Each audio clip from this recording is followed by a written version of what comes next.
Jadi Bapak Ibu, luar biasanya di bisnis ini kita tidak hanya sukses sendirian ya, kita bisa bantu sukseskan orang lain. Kebahagiaan saya ketika melihat mitra-mitra saya tembus mobil cash. Dan alhamdulillah kurang lebih 2 tahun ini mitra saya yang sudah tembus mobil kurang lebih 200 ya. Kalau rumah 1 miliar sudah 10 lebih yang tembus rumah 1 miliarnya ya, bahkan ada satu orang sudah beberapa rumah 1 miliar, nggak cuma satu. Bayangkan di bisnis ini Bapak Ibu bisa mendapatkan bonus mobilnya berulang-ulang ya. Seperti saya, berarti saya sudah dapat 21 unit mobil cash dan rumah 1 miliar 4. Insya Allah kedepannya nambah lagi ya.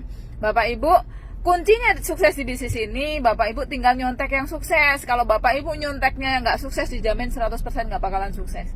Bu, saudara saya sudah pernah jalankan bisnis jaringan, tapi nggak pernah sukses gitu ya. Bahkan sering jalankan bisnis jaringan gitu ya. Jadi Bapak Ibu kalau duplikasi sama orang yang sukses, sebetulnya cara sukses di bisnis ini sederhana ya, tinggal duplikasi atau nyontek saja yang sukses, nggak usah dimodifikasi. Jujur saja mitra-mitra saya yang pinter justru pertumbuhannya melambat. Kenapa? Karena kadang-kadang dia melakukan dengan caranya sendiri karena udah pinter gitu ya. Saya paling mudah malah ngajarin sama yang belum tahu sama sekali ya. Saya paling susah justru ngajarin yang sudah sering di bisnis jaringan. Dia sudah banyak pengalaman, tapi masalahnya pengalaman gagal ya.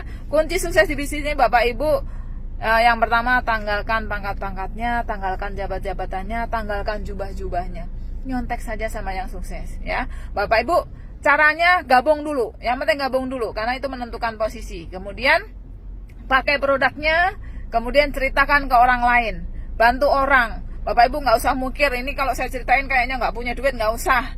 Ya, karena insya Allah barangkali wasilah kita ngasih tahu ke orang lain bisa segera terbebas dari hutang dan riba.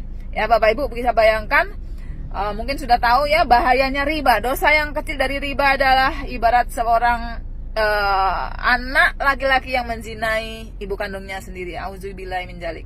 Bapak Ibu, dulu saya masih bergelut dengan riba dan hasilnya Bapak Ibu harta saya habis dinolkan oleh Allah Subhanahu wa taala. Untung saya diperkenalkan bisnis ini, saya jauhi riba dan alhamdulillah ketika Allah mau kembalikan sebentar gitu ya. Makanya saya ingin kasih tahu orang bahayanya riba. Jalankan bisnis yang benar-benar bebas dari riba. Ya, dan luar biasanya Bapak Ibu, bisnis ini ya, apa bedanya ini dengan MLM? Bedanya apa? Di sini tidak ada batas waktu, nggak ada hangus. Ya, jadi istilah kata kalau Bapak Ibu jalankan bisnis ini pasti tembus mobilnya. Gitu, karena nggak ada batas waktu, nggak ada hangus. Yang membedakan cuma waktu. Kemudian tidak ada kewajiban belanja atau orang bilang tutup poin. Makanya bisnis ini mendapat sertifikat halal dari Majelis Ulama Indonesia.